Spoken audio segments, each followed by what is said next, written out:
Eh bien d'abord bonjour à tous les égarés qui se retrouveront à visionner cette vidéo un jour.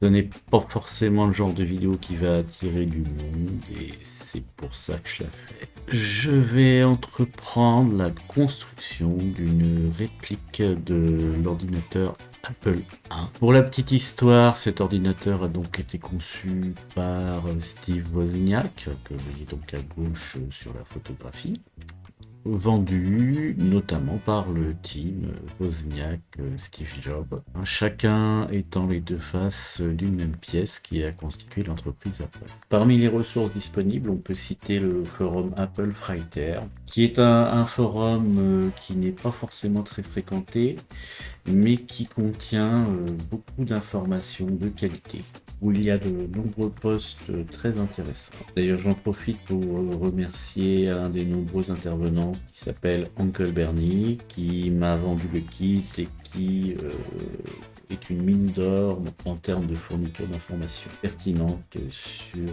la construction de répliques Apple I. Une autre ressource extrêmement intéressante, c'est le blog de Mike Willegal, qui est à l'origine du projet Apple I Mimeo.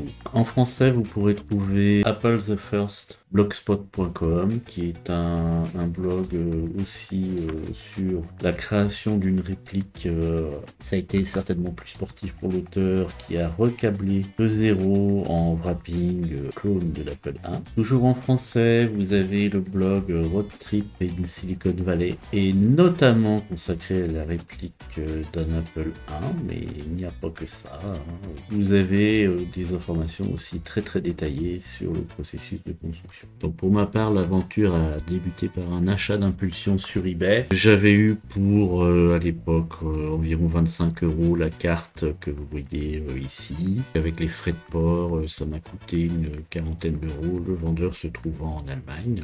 Il semble toujours actif. Il y a d'autres cartes, notamment la Mimeo et la Newton, mais qui je crois sont épuisées, qui valaient beaucoup plus cher. C'était un budget de l'ordre de 200 ou 300 €, mais qui étaient faites aussi d'une qualité supérieure au niveau des matériaux, avec des contacts. Alors, voici la carte reçue d'Allemagne. Alors, contrairement à ce que peut laisser supposer ma caméra, elle est parfaitement rectangulaire.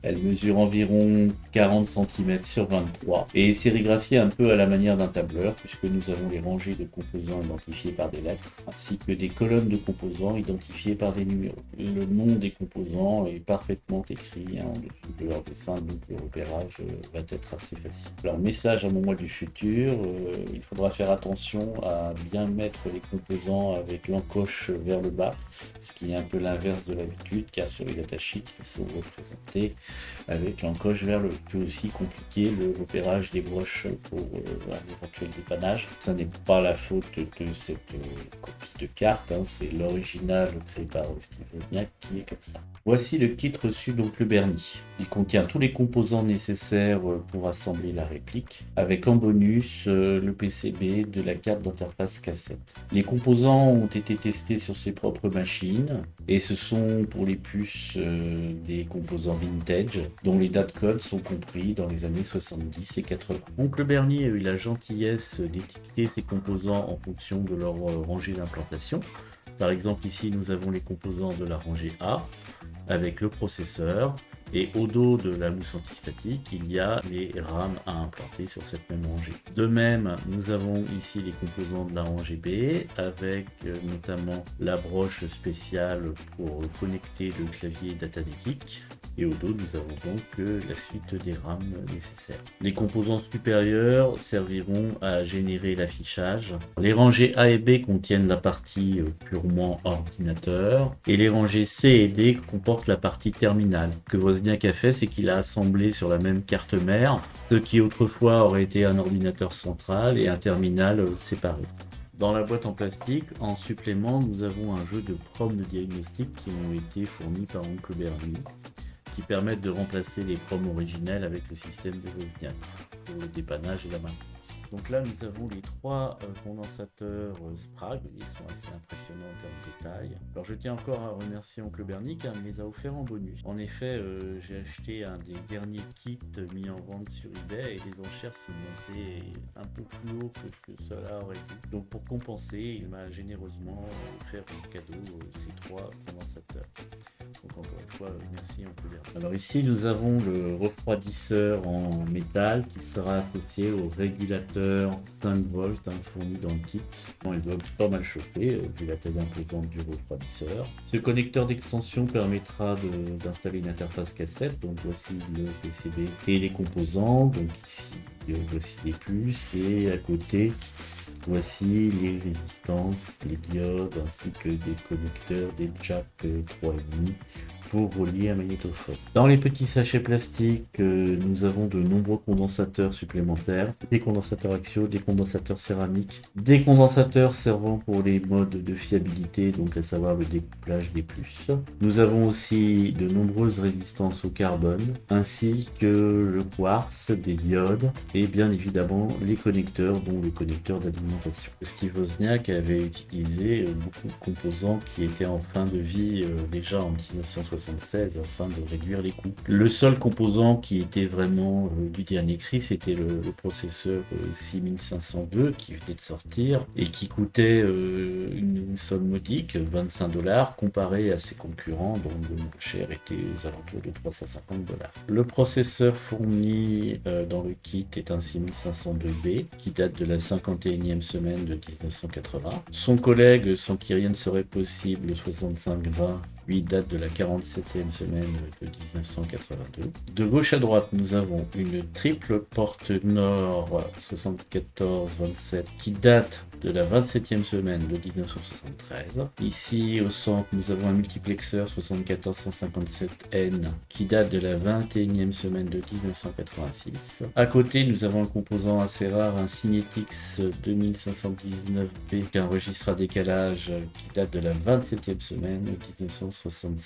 C'est assez représentatif du kit. Il y a d'autres composants un peu plus récents. Il y en a quelques-uns qui datent des années 90. Du fait de l'impossibilité de retrouver ces composants qui étaient déjà en fin de vie lors de la conception de l'Apple. L'ensemble du kit, il vaut à peu près 500€. Il coûtera probablement beaucoup plus cher à ceux qui essaieront de se procurer les composants indépendamment les uns des autres, avec le risque en plus de se faire proposer des contrefaçons. Il y a beaucoup de faux composants, des petits malins, n'hésitez pas à effacer les sérigraphies et mettre d'autres puces et vous les vendre une fortune. Donc soyez méfiants. On ajoutera pour une 60aine d'euros 2 transformateurs. Les transformateurs sont disponibles chez Conrad. Vous les achetez via Mano Mano parce qu'ils sont un petit peu moins chers quand on passe par cet intermédiaire. Donc le premier transformateur est un transformateur de marque Elma IZ57. Donc la référence Conrad c'est 514-268 qui fournira une tension de 8 volts. Cette tension est nécessaire pour le régulateur 5 volts. C'est donc lui qui servira à fournir l'alimentation principale à la carte mère. Pour la plupart des puces ont besoin de 5 volts. Le second transformateur est aussi de la marque Elma. C'est un IZ59, référence 514-764, qui lui est capable de fournir plusieurs tensions symétriques. Moi, je pense que je vais prendre l'option plus 15 et moins 15 volts, qui seront donc nécessaires pour les régulateurs plus 12 et moins 12 volts. De la tension moins 12 volts, je crois, est aussi dérivée la tension moins 5 volts. Donc ces 3 tensions-là seront nécessaires pour les RAM et pour la partie vidéo. Ces transformateurs ont déjà été assemblés sur un petit support en impression 3D qui sera refermé. Ça fera l'objet de la vidéo suivante.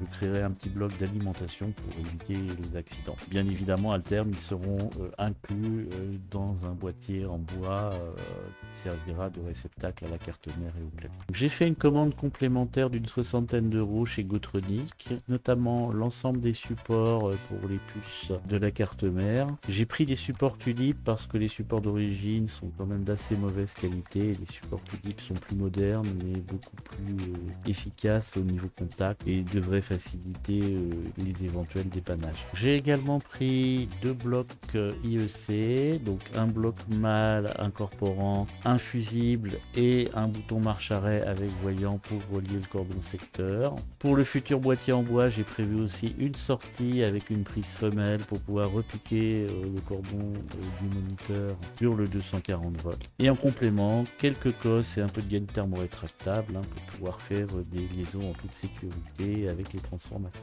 Un autre poste assez onéreux, c'est le clavier. Bon, il est possible de récupérer un clavier d'Apple II, mais personnellement, j'en avais pas. J'ai pris sur eBay cette reproduction du clavier Datanetics d'origine. Il y en a pour à peu près 250 € avec les frais de port et de douane, puisque c'est un vendeur de Hong Kong qui le produit. Vous avez dessus donc les touches Cherry MX, on en a quelques-unes en bonus et on a même le petit outil pour changer selon la configuration que l'on va faire. Ici, il y a un microcontrôleur qui remplace la puce d'origine qui est épuisée et il est fourni le cordon pour relier le clavier au PCB de la carte mère ainsi que une petite interface pour choisir le mode de raccordement. On a le choix ici entre le mode Apple II et ici le mode Bike Shop.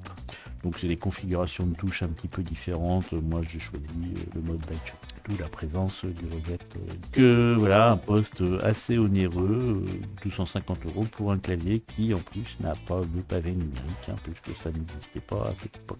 En tout cas pas sur l'Apple 1. À l'origine, l'Apple 1 était branché sur un moniteur de vidéosurveillance au format NTSC en noir et blanc. C'est un petit peu compliqué à trouver par chez moi, donc là j'ai récupéré pour une 60aine d'euros un moniteur Apple II sur le Bon Coin qui j'espère conviendra.